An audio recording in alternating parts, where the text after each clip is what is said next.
Hello friends, my name is Shanti Dugar. In this video, I am going to present the cash flow statement and fund flow statement which is used for financial statement analysis. So the contents of the video is that I will be explaining the cash flow statement, basic meaning and the template using indirect method, how we prepare the fund flow statement and what is the template which we can use for the fund flow statement, and finally I will conclude by explaining the difference between fund flow statement and cash flow statement. So let's first understand the cash flow statement. Cash flow statement is a statement showing inflow and outflow of cash or cash equivalents from the business during a specified period. So these are two important aspects where we capture all the inflows of cash and all the outflows of the cash where the cash is going and from one period to another period. So that statement is basically called the cash flow statement. So in other words, we can say that this statement will reflect the change in cash position of the company for a specified, will show where the cash has come from and where the cash has gone into during that specified period. And where it is used for short term cash flow planning or cash forecasting. So the basic purpose of cash flow statement is to understand the cash forecasting or to calculate the short term cash flow planning of the business. And this is prepared using a standard format as per the various accounting standard and international financial reporting standard. IFRS has also given some templates for preparing cash flow statement. And as I said, we can calculate the cash flow by two methods. One is direct method and another is indirect method. So indirect method is more easy to understand and prepare, and this is widely used for the purpose of analysis and managerial decision making. So here I will explain the cash flow statement using the indirect method. So this is indirect method, and we just write here cash flow statement for the period so and so. So this could be for the period, let's say 2020. So this will show the change between 2020 versus 2019. So this is for 1 year. So let's say here operating cash flow. First is the operating cash flow. Mainly we divide the entire cash flow in three buckets: operating cash flow, investing cash flow, and financing cash flow.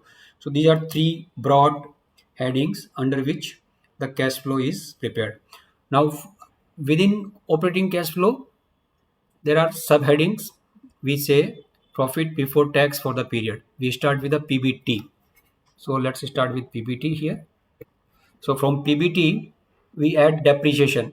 Why we add depreciation? Because depreciation is not a cash expenditure. So it has, this money has remained within the business. There is no cash outgo. So depreciation is added. Interest is added. Why interest is added? Because interest is again not a operating cash flow. It is part of financing cash flow. So we add here and we show it separately here. Then tax is reduced because that tax paid, whatever is the tax paid, is a cash outgo from the PBT. So that's reduced. So this shows us the operating profit after tax. We can call it operating cash profit after paying tax, right? Then the second element of this comes to change in working capital.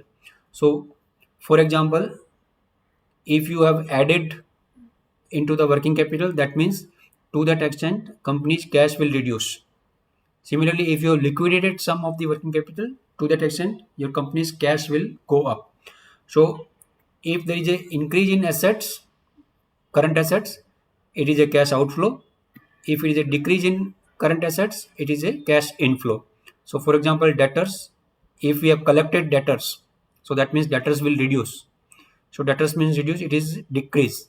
So it will be positive cash flow. Or if debtors have gone up, so it means debtors have increased. So it will be negative cash flow. Similarly, inventories. Inventories, if it has increased, it will be negative cash flow.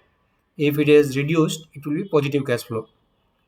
Similarly, other current assets like advance deposits, if it has increased, it will be considered as negative cash flow because to that extent cash has reduced from the business. And if it has reduced, like some of the security deposits, you have got the refund, so the balance sheet value of security deposits will reduce, so it will add to your cash. So decrease will show a positive cash flow. Now, in case of current liabilities, it is just other way around. Accounts payable, if it has increased, that means you have not paid to your creditors. That's why the value of accounts payable has increased. So it will be a positive cash flow, accounts payable increase. And if you have paid them, so value of accounts payable reduces. So it will be negative cash flow.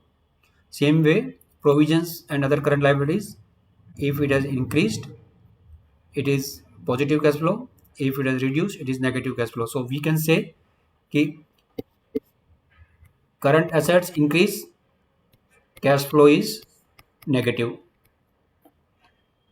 Current liabilities increase, cash flow is positive. Current assets reduce equals to cash flow is positive, and current liabilities reduced means cash flow is negative. So there is a involved, there is a negative relationship between the sign of current assets and the cash flow here. Now let's go to the next, investing cash flow.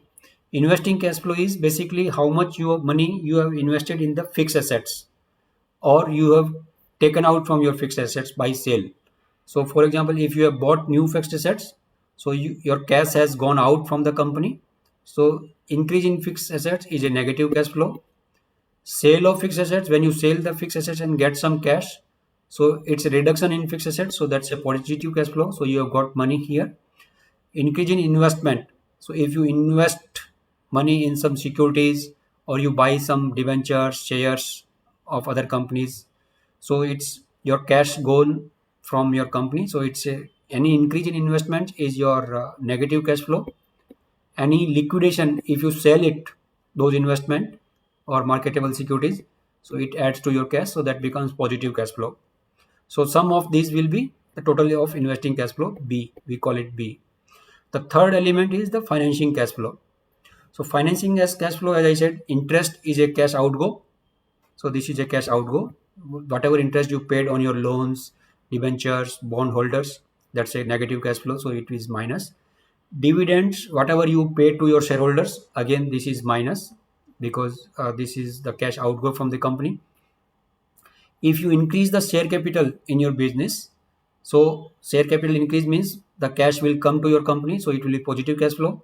Whereas if you reduce the share capital, if you buy back the shares or redeem the shares, then it is reduction of capital, so decrease means it is a negative cash flow. Then repayment of loans is negative cash flow, and increase in loan, because by increasing the loan you are getting cash from others, so that is a positive cash flow. Then short-term borrowings also same way, repayment is a negative and increase in short-term borrowings is a positive. So increase means you got money from banks and repayment means you have paid money to the banks or your lenders, so that becomes negative cash flow. So total of financing cash flow is sum from this to this.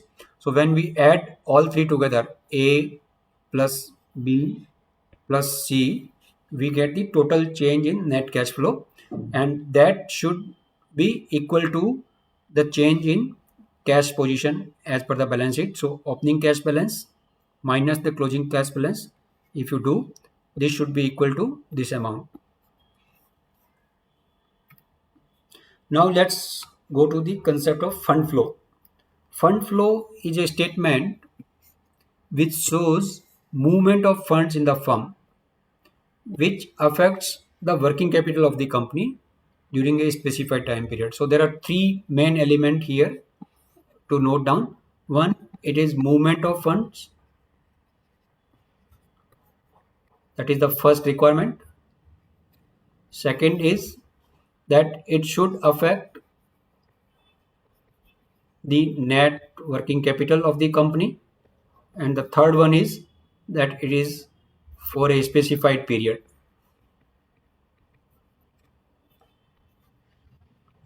So these are three elements which are characteristics of a proper fund flow statement.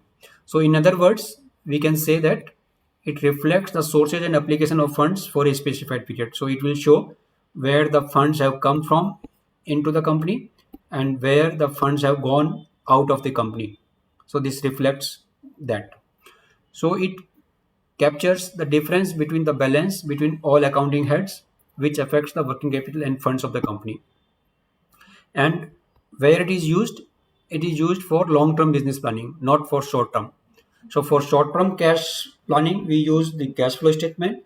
For long term business planning, we use the fund flow statement. So that is to be understood very clearly. And there is no prescribed format for fund flow statement. However, it is, I will explain in the next example that we can use a simple template to calculate the fund flow.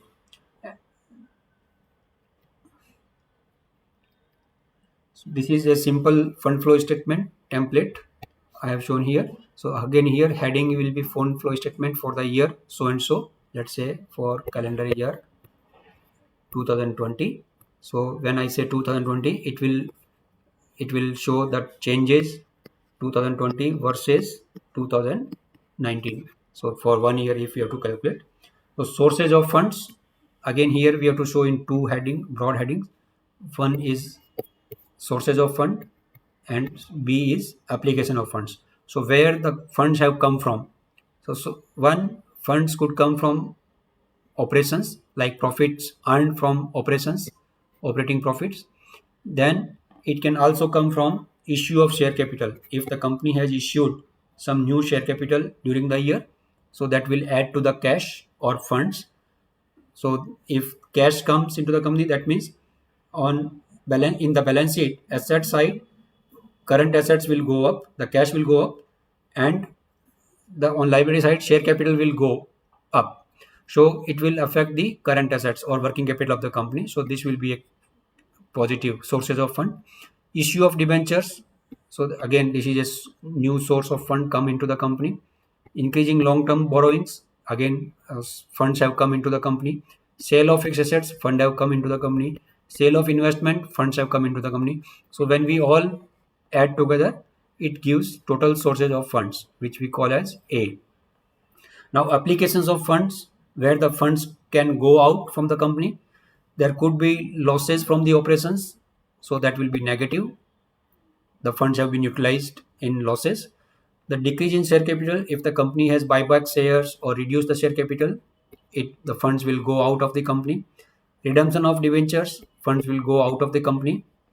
The repayment of loans, fund will go out of the company. The purchase of fixed assets, if you are purchasing new equipment, new vehicles, new furnitures, fixtures, new plant and machinery, so funds have gone out of the company. And increase in investment, if you invest in some securities or bought some shares, so that's a fund outflow.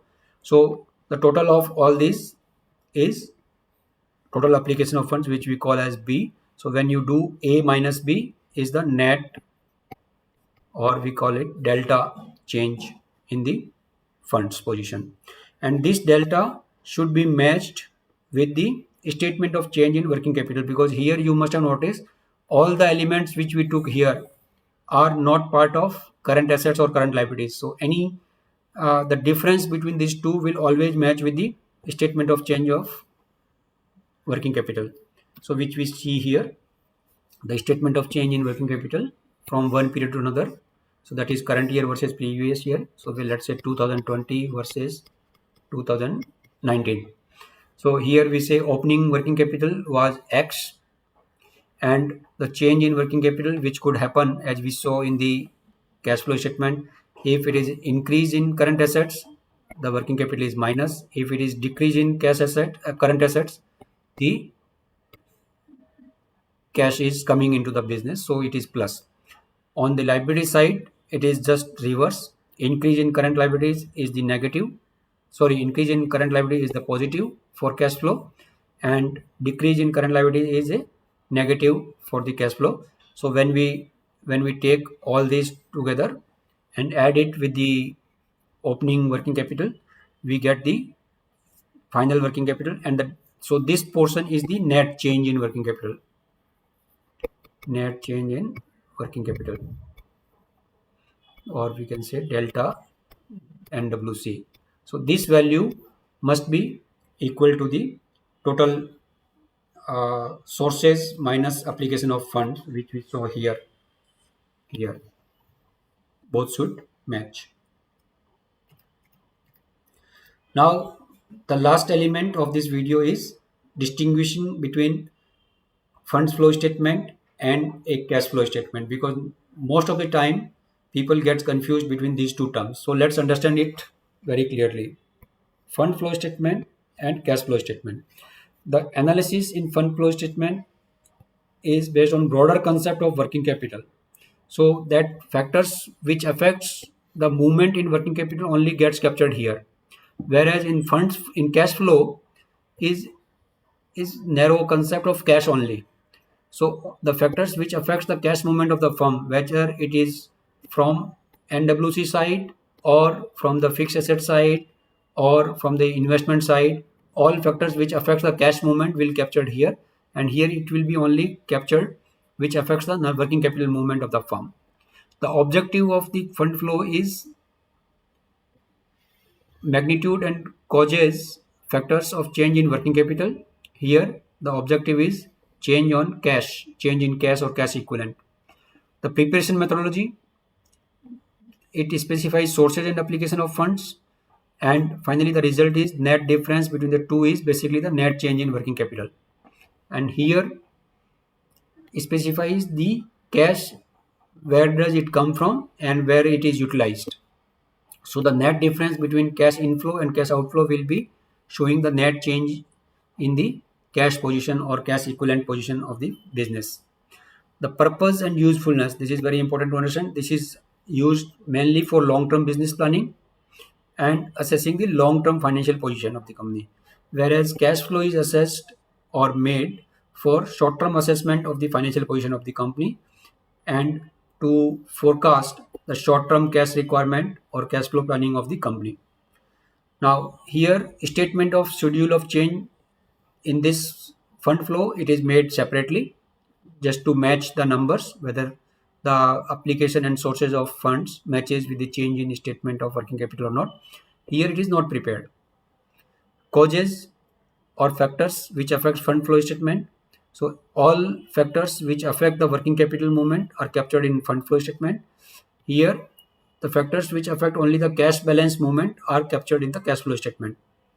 The accounting principles, this is prepared on accrual principles of accounting, whereas in cash flow statement, though the data are captured on accrual principles, but they are converted into cash basis to know the movement in cash position. So this is very important to understand.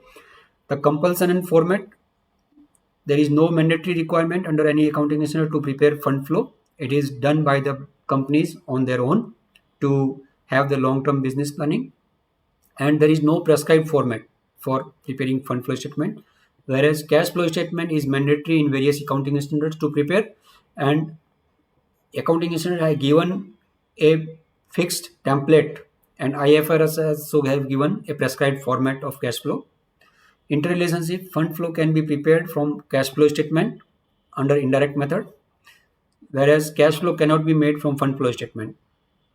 So here, if you have the cash flow, you can use the information from cash flow to prepare fund flow, whereas it is not other way around. The financial health of the company, the sound fund position may not necessarily mean sound cash position of the company. So here if you have a sound fund working capital position, does not necessarily mean that you will have enough cash with the company. Whereas sound cash position of the firm is always a reflection of sound fund position. So this is the difference, main differences between fund flow statement and cash flow statement. Thank you. I have some more videos on topics of financial management and statistics. So if you would like to see that, you can go to my channel and share with your friends. Or if you want any more explanation or discussion, interactive sessions, either one-on-one basis or group discussions, you may contact me on this email ID duggar.shanti68@gmail.com. Thank you. Bye.